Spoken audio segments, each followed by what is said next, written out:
Hi everyone, আজকে আমি যেই মানুষটাকে নিয়ে কথা বলবো তিনি আর কেউ নয়, বাংলাদেশের সুপারস্টার শাকিব খান। শাকিব খানের নামটা এমনভাবে জড়িত থাকে বর্তমানে যে তার নাম মানে হচ্ছে বিভিন্ন বিতর্কিত প্রশ্ন, বিতর্কিত নিউজ, বিতর্কিত ঘটনার সাথে তিনি জড়িত থাকেন। তা আজকে আমরা তার জীবনের বিতর্কিত বিষয়গুলো নিয়ে কথা বলবো না। আজকে আমরা তার এই বিতর্কিত নিউজের বাইরেও আসল শাকিব খান, তার জীবনে ঘটে যাওয়া ঘটনা এবং তিনি কোন কোন ভালো কাজে বা কোন কোন জিনিসের সাথে যুক্ত আছেন সেই সমস্ত নিয়ে কথা বলবো। তার ভালো লাগা না লাগা পছন্দ সমস্ত নিয়ে কথা বলবো। শাকিব খানের প্রকৃত নাম হচ্ছেন, আমরা শাকিব খান হিসাবে চিনি, কিন্তু তার আসল নাম শাকিব খান না, তার আসল নাম হচ্ছে মাসুদ রানা এবং তার জন্ম নারায়ণগঞ্জে। এবং তাছাড়াও তিনি নারায়ণগঞ্জে জন্ম হলেও তিনি বেশিরভাগ সময়টা কাটিয়েছেন ঢাকায়। এবার আসি, স্বাভাবিকভাবে যেহেতু তিনি সিনেমার সাথে যুক্ত, তো তার প্রথম সিনেমা হচ্ছে অনন্ত ভালোবাসা এবং এই সিনেমাটা প্রায় মুক্তি পেয়েছিল 1999 সালে। তবে এই সিনেমাটা সেইভাবে সাফল্য অর্জন না করলেও এই সিনেমাটার দ্বারাই তার মানুষের কাছে তার অভিনয়টা ভালো পৌঁছেছিল। এবার আসি জাতীয় পুরস্কার। শাকিব খান অসাধারণ অভিনয়ের জন্য বেশ কিছু পুরস্কার পেয়েছেন এবং 4টি প্রায় জাতীয় পুরস্কার পেয়েছেন, যেটা বাংলাদেশের নায়কদের ক্ষেত্রে খুবই বিরল। এবার আসি 4 নাম্বার, তার বিয়ে। তো তিনি 2008 সালে বিয়ে করেছিলেন অপবিশ্বাসকে।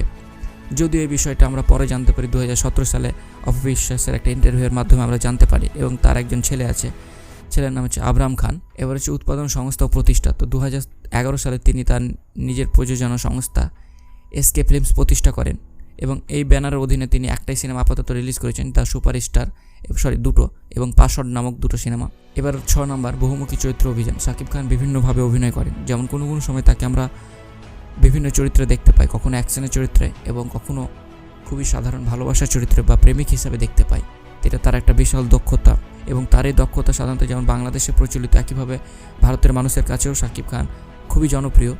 আপনারা এখন যারা নতুন জেনারেশনের ছেলে তারা হয়তো জানবেন না, কিন্তু যারা একটু পুরনো সময়কার মোটামুটি ধরেন 2001 বা 2002 সালে যাদের জন্ম, তারা এই জিনিসটা খুব অনুমান করতে পারবেন যে তারা সিডিতে বা ডিভিডিতে আমরা শাকিব খানের এবং বাংলাদেশের সিনেমার নায়কদের আমরা সিনেমা সমানভাবে দেখেছি এবং বাংলাতে খুব ভালোভাবেই শাকিব খানের সিনেমা চলতো।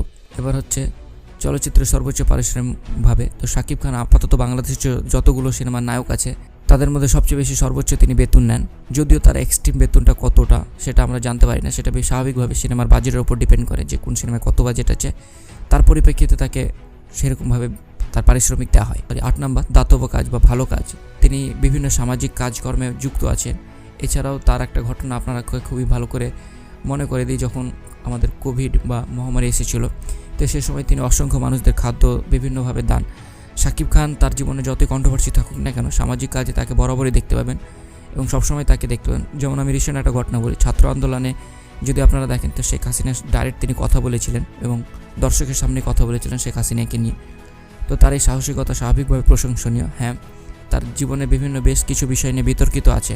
স্বাভাবিকভাবে প্রত্যেকটা মানুষের ভালো দিক খারাপ দিক আছে, তো তার বিতর্কিত জীবনের বাইরেও যে তিনি এতগুলো ভালো ভালো কাজে যুক্ত আছে, সেই জন্য আমাকে তাকে স্মরণীয় করে রাখা উচিত বা তার ভালো ব্যাপারগুলোকে আমাদের আলোচনা করা উচিত।